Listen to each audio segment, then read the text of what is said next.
Oke,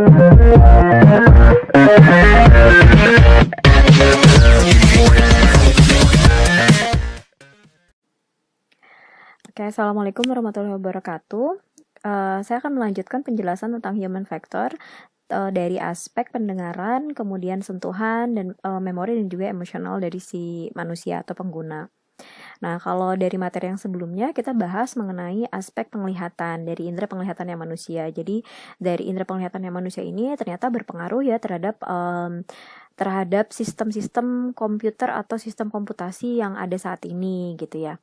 Nah, sekarang yang akan saya bahas adalah pendengaran atau suara. Jadi kita mungkin sering juga pakai beberapa fitur media suara ya pada sistem. Nah, biasanya kita pakai sebagai output ya untuk memberikan umpan balik kepada si pengguna. Namun mungkin perlu diperhatikan bahwa manusia kebanyakan itu mendeteksi suara itu kisarannya adalah 20 Hz sampai 15-20 kHz. Namun ini pun juga bergantung terhadap usia dan juga kesehatan seseorang. Nah, jadi kalau misalkan kita mau bikin aplikasi, kemudian outputnya berupa suara, dan misalkan ini purpose-nya adalah software untuk usia di atas 40-50 tahun, atau misalkan kita mau bikin aplikasi yang diperuntukkan untuk pasien atau untuk pengguna yang memiliki keterbatasan pendengaran. Nah, tentunya ini adalah satu hal penting yang perlu kita perhatikan. Ya, kalau frekuensinya sekitar 1000 sampai 4000 Hz itu biasanya menyebabkan pendengaran kita akan menjadi lebih sensitif. Kemudian ada juga aspek gerakan dan sentuhan. Sentuhan itu digunakan sebagai sarana interaksi bagi orang tunanetra selain dengan suara. Nah, tapi kalau sekarang justru ini jadikan user experience dari beragam produsen gadget ataupun elektronik ya gitu dengan menggunakan interaksi sentuhan atau gerakan itu menjadi daya tarik dari si device tersebut gitu. Jadi kalau sekarang kayaknya udah banyak banget kayak device yang menggunakan sistem interaksinya adalah berupa sentuhan, kayak handphonenya kalian, kemudian juga laptop atau misalkan ya layar sentuh dan sebagainya gitu kan ya. Nah, tapi ini juga bisa kita manfaatkan tentunya jika kita mau bikin aplikasi yang memang khusus digunakan untuk tunanetra gitu ya, karena kan kita nggak mungkin juga memberikan sistem interaksi berupa tombol atau button gitu ya seperti biasa, sehingga ini menjadi salah satu alternatif yang dapat kita gunakan. Nah, biasanya sensitivitas sentuhan ini aspeknya lebih ke aspek ergonomis gitu ya. Jadi ergonomis dan user experience tadi sebetulnya. Karena kalau buat kita nggak masalah kan ya dengan kita harus menekan button, pijit tombol dan sebagainya. Tapi lebih masalah kenyamanan dan juga user experience-nya. Nah, penggunaan keyboard juga berkaitan dengan posisi dan bentuk tombol serta pengoperasiannya. Jadi kenapa kalau sekarang penyusunan keyboard pada laptop atau komputer seperti ini, kalau sekarang dikenalnya dengan keyboard QWERTY gitu ya. Kalau sebelumnya mengalami perkembangan yang cukup signifikan. Nah, tentunya itu mereka sangat memperhatikan aspek ergonomisnya. Ada istilah namanya adalah haptik. Haptik ini adalah ilmu yang mengaplikasikan sensasi sentuhan ke dalam interaksi manusia dan komputer. Itu tadi ya, jadi gadget-gadget kita yang pakai interaksinya sentuhan itu berarti mereka mengimplementasikan suatu keilmuan yang namanya adalah haptik. Baik, nah sekarang adalah human memory. Manusia ini memiliki kemampuan menyimpan dan juga mengingat kembali ya, menyimpan dan mengingat kembali informasi yang mereka peroleh melalui panca inderanya kita. Nah, konteks informasi sangat penting dalam mempengaruhi ingatan manusia. Manusia itu biasanya lebih baik dalam mengenali daripada mengingat. Kita lebih mudah bagi kita mengingat wajah daripada mengenali wajah daripada mengingat nama gitu kan ya. Kayaknya hampir semua orang tuh kayaknya kalau wajah lebih mudah untuk kalian mengenalinya daripada Anda harus mengingat namanya gitu ya. Nah, memahami kemampuan dan batasan memori manusia untuk membuat informasi antarmuka yang dapat dengan mudah diingat oleh pengguna. Jadi, tentunya karena tadi ya si manusia ini punya keterbatasan memori ini tadi, disampaikan di sini bahwa manusia itu lebih mudah untuk mengenali daripada mengingat. Tentunya ini menjadi informasi, ini menjadi landasan bagi kita bagaimana untuk merancang sistem, terutama tampilannya dan juga interaksinya supaya tidak memberatkan si pengguna. Nah, di bawah ini adalah multi-store model dari memori yang menggambarkan bagaimana proses model interkoneksi HCI gitu ya, diinterkoneksikan. Nah, diawali dari environmental input. Nah, di sini tuh berarti kan sesuatu yang dilihat gitu, didengar, diraba. Nah, ini nanti masuk nih ke sensory memori. Ya, masuk ke sensory memori. Kemudian setelah itu akan di-encoding, nanti dia akan masuk ke short term memory.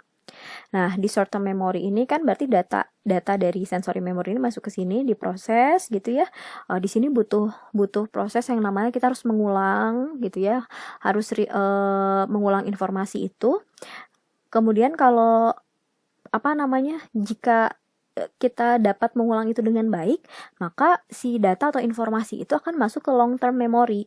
Nah, biasanya kalau di long term memory ini prosesnya itu adalah kita tuh lama ngapalinnya cepet lupa gitu ya.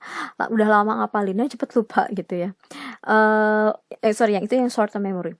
Kalau yang long term namanya juga long term ya. Jadi proses mengingatnya lama, tapi juga dia akan bertahan cukup lama di memorinya kita. Nah, sebenarnya ini agak bagus, makanya kalau kita punya adik gitu ya, kalian punya adik atau misalkan suatu saat nanti punya anak pada usia-usia mereka golden age, pada saat mereka masih kecil gitu ya, kita biasakan kasih mereka informasi, kasih mereka knowledge gitu ya, ajarkan mereka misalkan hafalan-hafalan, mengaji dan sebagainya gitu ya. Nah, itu dia akan masuk ke long term memory sangat cepat.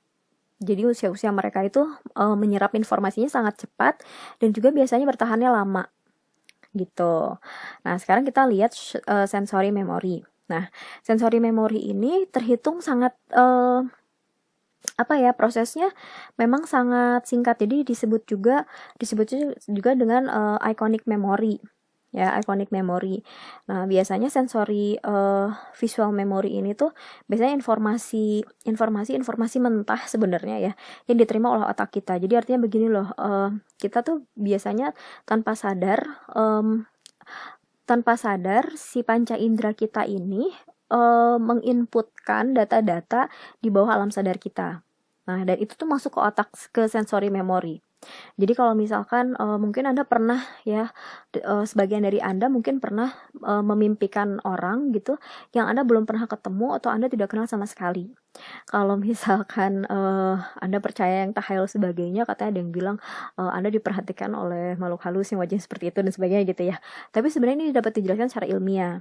Jadi sebenarnya misalkan kamu jalan ke kamu ke kampus gitu ya, selama di perjalanan atau misalnya kamu pergi ke mall gitu ya, selama kamu perjalanan ke kampus, kamu ngelihat sana sini gitu ya. Nah, tanpa kamu sadari biasanya data itu akan masuk ke memori kita. Nah, jadi biasanya dia bekerja secara otomatis dan tanpa kita sadari gitu.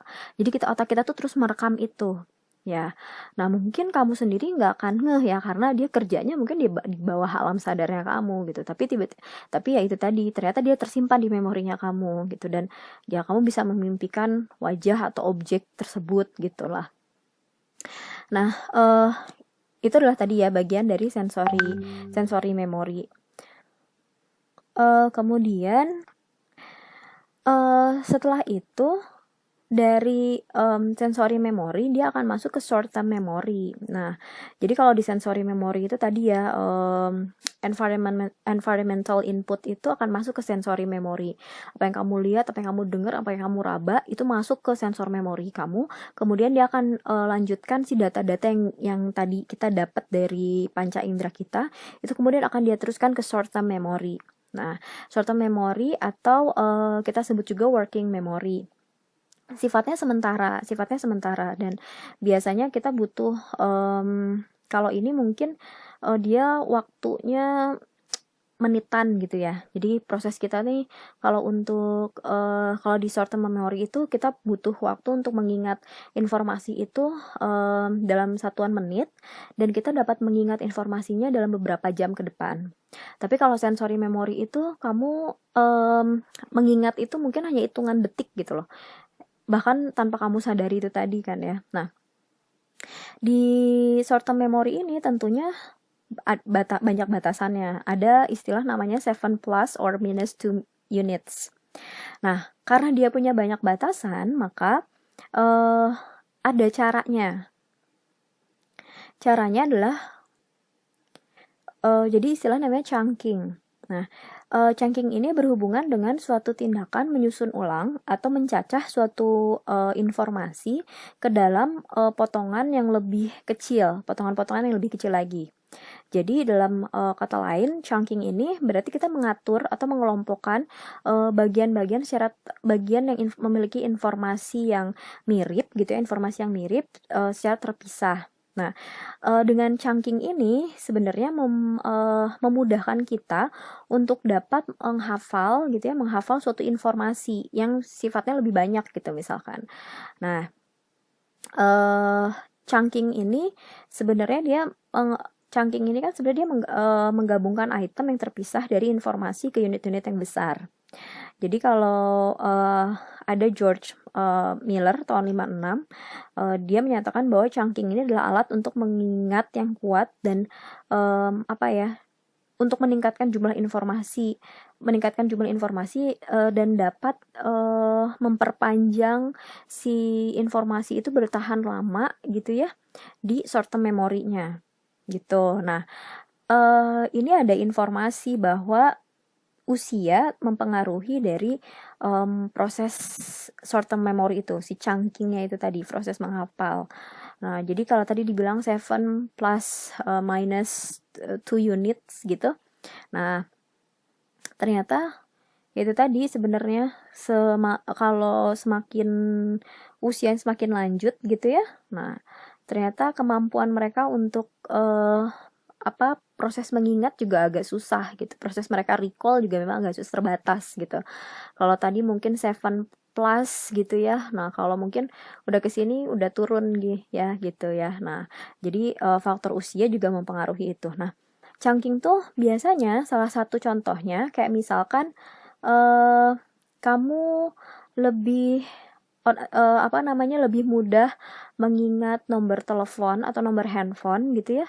Nomor handphone kan biasanya 11 sampai 12 digit gitu kan ya. Nah, itu akan lebih mudah kalau kita bikin grup gitu ya. Misalnya 0812 strip gitu ya, terus dibagi 4 digit masing-masing gitu. Nah, itu akan lebih mudah buat kamu mengingat daripada kita mengingat langsung 12 data. Nanti ada contohnya akan saya tunjukkan. Oke, ini tadi saya bahas. Nah, contohnya adalah seperti ini. Coba saya mau tantang kamu mengingat 10 detik dari urutan data ini. Ya, kamu coba lihat selama 10 detik. Kamu boleh pakai timer di rumah. Kemudian setelah itu, kamu tantang diri kamu untuk mengingat kembali, menyebutkan kembali si angka-angka ini. Gitu ya.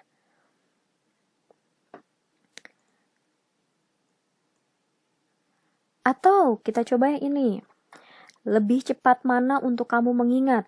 Nah, sekarang kita punya data ini, jumlah datanya sama, bobot datanya sama dengan yang sebelumnya, tapi kita pakai tadi metode chunking itu tadi. Nah, coba kamu mengingat ini selama 10 detik, kemudian sebutkan kembali tanpa melihat data ini.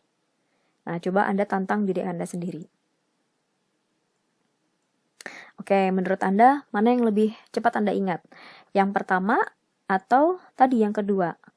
Nah, artinya yang saya tunjukkan kali ini adalah bahwa pada saat kita misalkan ya, saya mau bikin aplikasi untuk menginputkan, biasanya gini, kita mau bikin pada saat aktivasi ya. Pada saat aktivasi biasanya kita masukin digit-digit nomor gitu kan ya. Nah, biasanya kalau digitnya modelnya kayak begini, kayak slide yang ini akan sering terjadi kesalahan dari si pengguna ya gitu. Walaupun mereka nggak mengingat ya, tapi mereka akan ngecek satu-satu gitu. Takutnya mereka salah salah apa namanya salah lihat, salah salah ketik dan sebagainya gitu. Tapi kalau dengan kita bikin chunking kayak begini, ini akan memudahkan mereka untuk misalkan menginputkan data nomor handphone atau data tadi aktivasi dan sebagainya. Nah, kayak gitu ya. Jadi proses chunking ini dapat kita implementasikan tuh pada sistem yang akan kita rancang. Nah, atau juga misalkan kita mau nggak hanya angka, tapi juga misalkan yang sifatnya adalah alfanumerik dan numerik begitulah ya. Nah, sekarang kalau misalnya kita mau coba karakter seperti ini.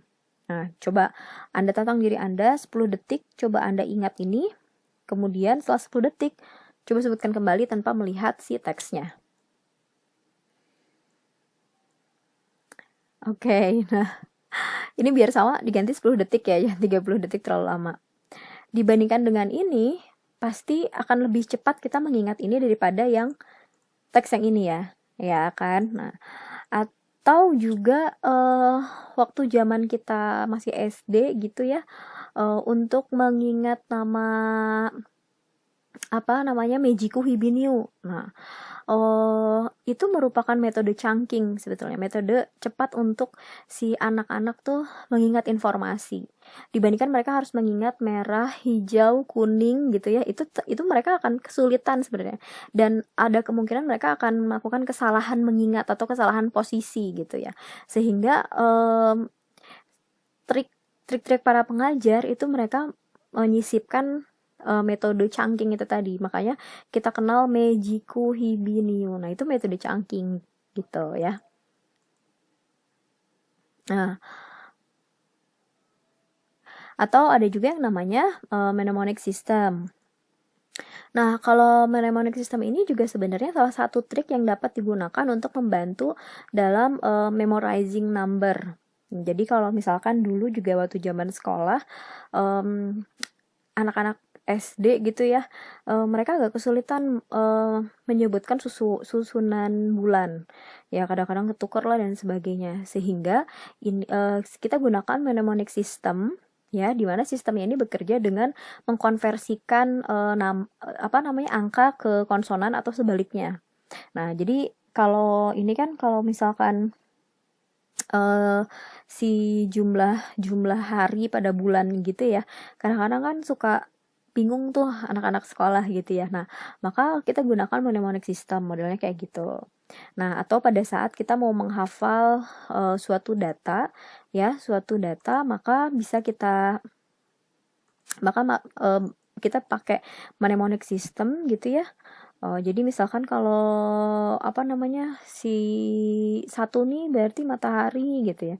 2 ini adalah datanya sepatu gitu ya, dan seterusnya. Jadi mengkonversikan number ke dalam konsonan gitu ya, atau ke dalam kata gitu ya. Nah, jadi supaya lebih memudahkan kita untuk mengingat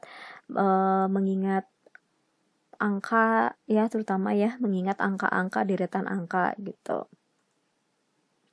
Nah, tadi udah saya bahas nih. Jadi masalah yang klasik sebenarnya, jadi 7 plus minus 2 units ini ya. Jadi kalau tadi teori ini ditemukan oleh George Miller tahun 56. Nah, jadi katanya keterbatasan manusia nih gitu. Jadi kalau biasanya kita mengingat tuh nggak boleh lebih sampai 6 gitu. Nah, kalau misalnya kita punya lebih dari 6, misalkan kayak nomor telepon tuh 11 sampai 12 gitu ya. Nah, maka kita potong itu jadi 2 bagian gitu. Jadi kayak misalnya kayak tadi Meijiko Hibiniu gitu, itu dia ada berapa susunan warna tadi kan ya, Meijiko Hibiniu. Nah kemudian nanti kita groupingkan jadi dua-dua gitu ya. Nah tapi sebetulnya bukan berarti ya kalau kita mau merancang suatu sistem semua harus kita batasi seperti itu ya. Jadi misalkan kita mau bikin si menunya harus 7 gitu ya, terus displaynya hanya 7 icon gitu ya, terus apa namanya tuh, si bulletsnya 7 juga gitu, terus pull downnya hanya 7 gitu misalnya ya. Nah sebenarnya ada yang menyampaikan bahwa teori itu agak kurang tepat nih gitu ya, karena sebenarnya si user pada saat menggunakan sistem itu dia nggak mengingat kan sebenarnya ya. Pada saat kamu pakai Microsoft Word, Anda kan sebenarnya nggak mengingat si menu-menu yang ada di sana kan sebetulnya ya. Jadi kita nggak perlu juga mengimplementasikan terlalu ketat si 7 plus minus 2 units tadi gitu. Cuman mungkin tadi yang saya sampaikan, mungkin kita akan lebih gampang buat si user tadi ya, si konsep chunking tadi terhadap yang sifatnya adalah data number gitu. Jadi kayak tadi misalkan kalau misalkan untuk nomor telepon gitu ya. Nah, kita bikin sistemnya supaya nanti dia otomatis. Jadi kalau misalnya kita ketikkan 0856 nanti udah 4 digit dikasih strip gitu kan ya secara otomatis dari sistemnya. Nah, seperti itulah salah satu metode chunking yang dapat kita terapkan. Nah, akhirnya karena berkembangnya si 7 chunk 2 units itu tadi, walaupun tadi ya kurang tepat juga sih sebenarnya, karena kan kita nggak ngapalin juga sebenarnya. Di sini kan konsepnya kita nggak menghafal suatu icon, nggak menghafal suatu menu gitu ya. Jadi sebenarnya nggak terlalu berlaku tuh si 7 chunk 2 units itu, tapi mungkin lebih ke masalah sedikit item lebih bagus gitu dibandingkan saya pernah bilang di pertemuan awal, layar gadget kamu dari handphone terus ke tablet yang ukuran lebih besar bukan berarti si jumlah itemnya jadi numpuk lebih banyak, enggak gitu ya, dia tetap bikin sama. Nah jadi masalah konsistensi biasanya gitu ya, terus juga masalah kesimpulan dari tampilan antar mukanya gitu. Jadi sedikit tuh biasanya lebih bagus ya. Jadi yang sifatnya sederhana tuh bahkan lebih elegan tampilannya.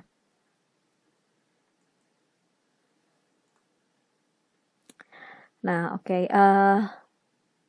Ya, itu mungkin sekilas materi tentang faktor manusia sampai dengan tadi memori ya.